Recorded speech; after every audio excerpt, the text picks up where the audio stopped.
Hey guys, this is just a quick announcement to save the dates March 6th through March 8th, 2026.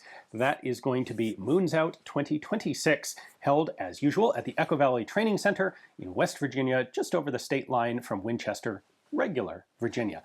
Whether you were out shooting with us this year and had a great time with us, or if you saw the videos and you want to participate yourself, this is, I think, without a doubt, the best night vision match out there. It is, as a reminder, all night vision. There is no white light division. You can shoot in active or in passive.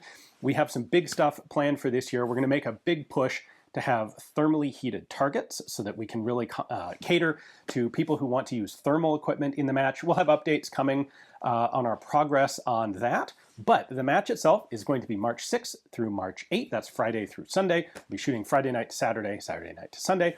And Practiscore registration will open on December 1st of 2025 this year. So I will include a link to the Practiscore page down below.